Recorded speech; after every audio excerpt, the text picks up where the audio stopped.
Muito bem, estamos de volta com o programa Em Pauta, conversando hoje sobre a Palavra de Deus, esse último dia do mês de setembro, mês dedicado à Palavra de Deus. Claro, nosso programa quer refletir sobre isso, dada a importância da Palavra de Deus na nossa vida, não é isso? Olha, no segundo bloco, como nós sempre fazemos no programa, temos a oportunidade de apresentar também aqui para você que está nos acompanhando alguma literatura referente à temática. E aqui, pela editora Voz, já está na terceira edição, a Bíblia, olha que coisa interessante, em 99 minutos, não é isso, Frei Moser?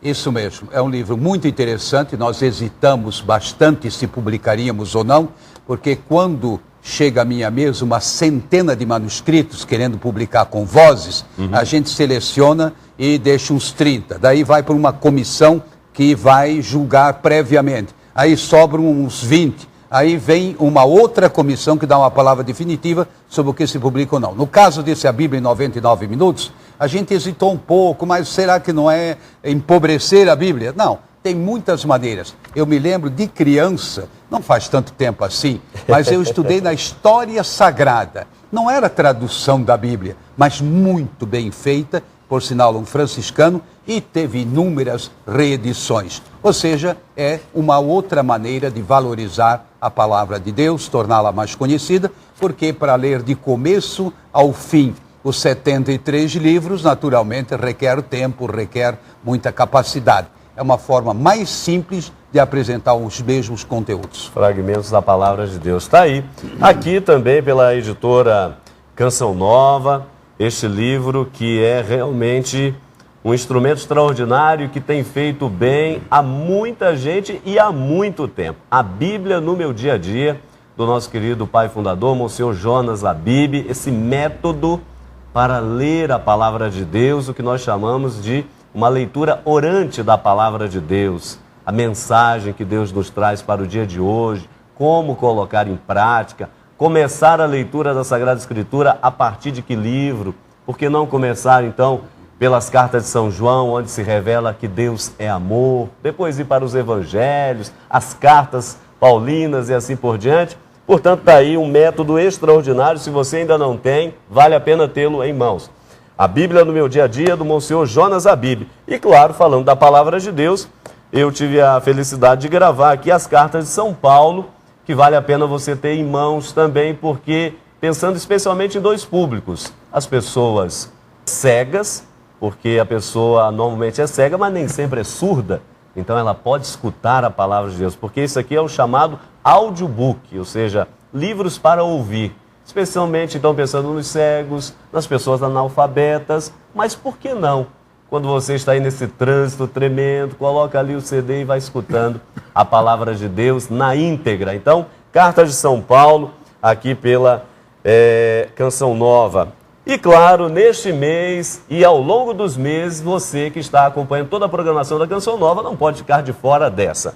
Nós estamos aí com esta promoção extraordinária, Casa Nova, Canção Nova e muito mais. Muita gente quer morar em Cachoeira Paulista, pertinho da Canção Nova. Então, a Canção Nova, escutando muitos sócios ao longo desses anos, então criou esta promoção justamente sorteando algumas casas e também, não é, a partir dos livros, também distribuindo um kit, um kit assim muito especial. Então, por exemplo, você adquirindo esse livro, Aspirai os Dons Espirituais, do Monsenhor Jonas Abib, dentro você encontra um cupom, está aqui o cupom, você preenche esse cupom, deposita numa urna, que normalmente estão numa das nossas casas, espalhadas aí pelo Brasil, como aqui em Belo Horizonte, e você automaticamente estará concorrendo a um primeiro kit. Aí são vários produtos nesse primeiro kit, televisão, micro-ondas, enfim, uma série de coisas.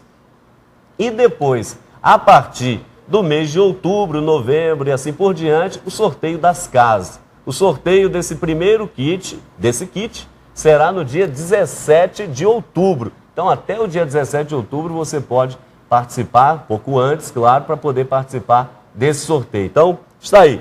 Casa Nova, Canção Nova e muito mais. Aspirai os Dons Espirituais. Adquire o livro, presenteie alguém, porque é evangelização, e participa dessa super promoção. Tá ok? Além, é claro, da Palavra de Deus, que já falamos tanto dela aqui, vamos continuar falando.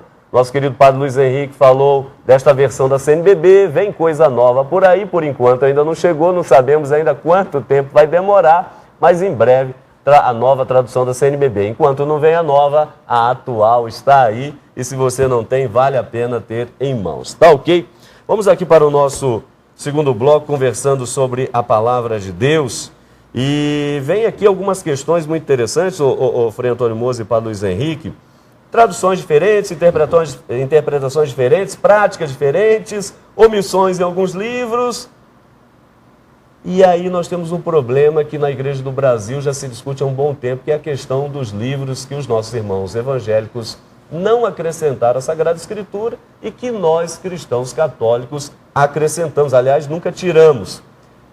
Quais são os livros colocados em questão, o Padre Luiz Henrique, aí pelos não católicos, e por que dessa não aceitação deles, assim, de alguns livros da Sagrada Escritura? Então, são 7 livros no Antigo Testamento, né? No caso, Baruque, Tobias, Judite, Sabedoria, Eclesiástico, 1ª e 2ª Macabeus, sem falar de alguns textos de Esther e de Daniel, que não são incorporados numa Bíblia considerada protestante. Por quê? Porque estes livros têm uma origem diversa dos demais livros do Antigo Testamento. É preciso dizer ao nosso ouvinte, ao nosso telespectador e telespectadora, que o Novo Testamento é idêntico. Não existe diferença, somente no Antigo Testamento. Por quê? Estes livros foram escritos em grego ou foram incorporados depois que os demais livros da Tanakh, que é assim chamado o Antigo Testamento pelos nossos irmãos judeus, já estavam quase que, de acordo com algumas discussões históricas, fechados no seu cânon, ou seja, admitidos como inspirados. Mas eu gostaria de partilhar algo muito importante que tem sido suscitado nos escritos contemporâneos. Já está provado por exegetas e vários estudiosos da 70, que seria esta tradução grega, certo, por causa daquela lenda dos 72 alexandrinos que se reuniram, decidiram trazer a palavra do hebraico para o grego, porque as pessoas não falavam mais o hebraico, e então se separaram, traduziram, e quando viram os textos eram idênticos, daí vem o texto 70. Hoje já se chegou a esta conclusão que muitos textos do Novo Testamento que citam o Antigo Testamento não citam na sua origem o texto hebraico ou massorético, mas citam o texto grego. Então, exegetas sérios das várias denominações hoje chegam já a esta conclusão que os primeiros cristãos usavam a 70. E então, o que eles questionam? Se os primeiros cristãos, os evangelistas, Paulo, os demais escritores do Novo Testamento, usavam a 70, por que nós hoje não podemos recorrer também a este grande instrumento que foi a primeira tradução, assim por dizer, do Antigo Testamento? Pois é, tá aí. Hein, Frei Moser? Sabia desse detalhe? Não sabia, não. Tem muita coisa que a gente aprende com exegeta, novinho em folha aí, né? Mas olha aí, viu? Quanta coisa. É um estudioso da Bíblia, certo, né? Frei Moser, as pessoas perguntam muito dos livros apócrifos, não é? Esses livros que foram evangelhos, que foram escritos, por exemplo, o Evangelho Secreto da Virgem Maria, Evangelho de Tomé, e por aí afora. E os apócrifos, eles têm de fato relevância, não têm, colaboram, não colaboram, e aí? A editora Vozes, ela tem uma coleção de livros apócrifos. Novamente, nós discutimos muito, e aí é bom que o assessor da CNBB saiba, nós não publicamos assim qualquer coisa não, a gente discute. Vamos publicar os apócrifos? E chegamos à conclusão que sim. E por quê? Porque os apócrifos não entraram naquela lista oficial. E, em geral, porque tem histórias, por exemplo, que o menino Jesus batia palminhas, não é? E tinha feito lá uns bonequinhos de barro, e aí aquilo saía bichinho andando, passarinho voando. Quer dizer, é um pouco lendário, uma porção de coisa assim. O que não significa que não tenham elementos interessantes para entender o restante da Bíblia, né? Então, elementos interessantes sobre a infância de Jesus, sobre Maria, não é? Agora, Claro que nós temos que distinguir. Os livros apócrifos têm seu valor, agora, eles não têm o valor dos chamados livros canônicos, não é? Como ele diz, que passaram por toda uma triagem ao longo da história, ou seja, houve todo um trabalho, muita discussão, esse entra, aquele não entra, e se chegou a essa conclusão. No caso aqui, o Frei Jaci, por exemplo, aqui de Belo Horizonte, ele é o grande especialista dos apócrifos e quer publicar a Bíblia dos apócrifos, não é?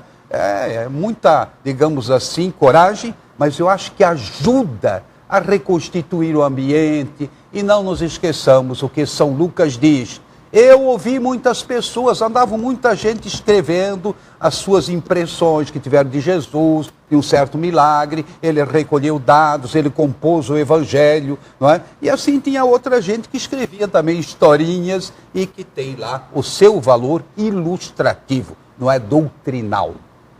Acho que por isso é interessante também esclarecer ao telespectador por que é chamado de apócrifo e por que não entraram estes livros no cânon dos demais livros sagrados. Porque justamente eles não expressam a fé comum da igreja. Embora, como bem disse o Frei, possam expressar um ambiente, uma cultura, uma mentalidade, uma forma de ver o mundo, mas não expressam a fé. Tá certo. Olha, ainda falando sobre essa questão do ecumenismo, ô Padre Luiz Henrique, muito se discute, bom, já que em termos ecumênicos algumas coisas já andam acontecendo, quando tratamos de coisas muito comuns, então a prática da caridade, a justiça social e assim por diante. Mas em termos bíblicos ainda é muito difícil. Agora a gente fica se perguntando, será que nós deveríamos ter de fato um tipo de tradução da Bíblia realmente ecumênica ou não é necessário? Qual o seu parecer sobre isso, por favor? Eu penso que uma tradução ecumênica da Sagrada Escritura seja muito útil e necessária. Nós temos algumas por aí presentes. Por exemplo, no Brasil é muito conhecida a famosa TEB, que é a tradução da TOB, uma tradução ecumênica, composta por estudiosos católicos, protestantes e ortodoxos. Na Itália nós temos, por exemplo, uma tradução ecumênica em linguagem corrente, no caso traduzida por especialistas católicos e protestantes, os ortodoxos não entraram. Na Alemanha nós temos também esta experiência. Qual é a riqueza deste tipo de experiência? Uma aproximação maior do diálogo entre aqueles que estudam a palavra, que se prepararam adequadamente para a tradução, no caso pessoas então sérias, que possam então possibilitar para os membros da comunidade cristã, das diversas comunidades cristãs, esta via, ou este viés de uma leitura completa da Sagrada Escritura, também à luz da tradição católica, né, que incorporou a 70, por exemplo, ou os livros da 70 no seu cânon. Tá certo. Olha, nós vamos para o nosso Povo Fala, porque aqui no Em Pauta também as pessoas têm o direito de opinar, não é? Não só os especialistas. E nós perguntamos justamente às pessoas, porque se queremos mais e cada vez melhor, como temos aqui em Belo Horizonte um projeto muito bonito, aí encabeçado pelo nosso arcebispo, Dom Valmor, onde o tema é exatamente este: Bíblia na mão, palavra de Deus no coração. E aí fomos às ruas então saber se isso de fato está acontecendo. Você tem a Bíblia na sua casa? Ok. E aí? Costuma lê-la com frequência? Vamos acompanhar. Tem, com frequência. Sou evangélica. Tem. E a Bíblia é uma companheira constante, fica na cabeceira do lado da minha cama. Tem, todos os dias, com frequência, claro, com certeza. Bíblia é a lição de tudo, né? Tem ali, né? A gente encontra tudo nela, que precisa. Pro dia tá lá, é só abrir e ler. E independente de religião, acho que a Bíblia ela é fundamental na vida de todos nós. Lá em casa tem mais ou menos umas 4 Bíblias. A minha avó é uma pessoa muito religiosa e assim, eu acompanho nos textos, mas eu mesma lia quando eu era pequena. Só, assim, hoje em dia eu não leio mais, não. Faz falta, né? Eu leio a Bíblia, tem a Bíblia em casa, onde eu recorro a ela constantemente. Tá certo, tá aí. As pessoas, de modo mais geral, nós estamos falando aqui num contexto de Belo Horizonte, Minas Gerais, o mineiro ainda tem o hábito de ler a palavra de Deus, e que bendito hábito, não é verdade? Agora, o Frei Antônio Moser, a Bíblia fala justamente, já vamos falar da Léxio Divina, da leitura orante da palavra de Deus. Antes, porém, a questão do pecado na Bíblia, porque estamos falando de Sagrada Escritura. Quer dizer, tudo na Bíblia é sagrado, mas por outro lado temos algumas passagens onde se evidencia uma certa atitude de pecado. Se olhamos, por exemplo, a Davi com pecado, não é, do adultério cometido ali com a Betsabeia, esposa de Urias. Nós temos, por exemplo, o livro do Cântico dos Cânticos, que você conhece e que, se não souber ali fazer uma leitura muito correta, às vezes dá a impressão quase de um conto meio erótico. E aí, Frei? Muito bem, eu acho que essa pergunta é fundamental. A Bíblia, ela traduz a realidade humana, que é uma realidade de graça e de pecado. Agora, traduz no sentido de orientar o ser humano para sair do pecado e mergulhar no amor a Deus e no amor ao próximo. Então, se contam histórias pouco edificantes para justamente dizer: essa é a condição humana. Nós precisamos da salvação. Nós não nos salvamos, nós somos salvos. Até personagens importantes como Davi, não é? Também Moisés também teve algumas coisinhas, né? Então, personagens importantes tiveram suas fraquezas e, no entanto, não deixaram de ser importantes, porque Deus gosta de trabalhar com as pessoas fracas, também no sentido espiritual. Jesus era amigo dos pecadores, escandalizou os fariseus, né? Não, imagina, ele vai lá jantar com os pecadores, ele dá atenção às prostitutas e assim por diante. Não é? Então, é muito boa essa sua pergunta. Agora, no tocante ao Cântico dos Cânticos, eu pessoalmente gosto, na celebração do matrimônio, de pegar: vem amada minha, lá vem o meu amado, ele vem saltando sobre os montes. É um livro poético, lindo de morrer.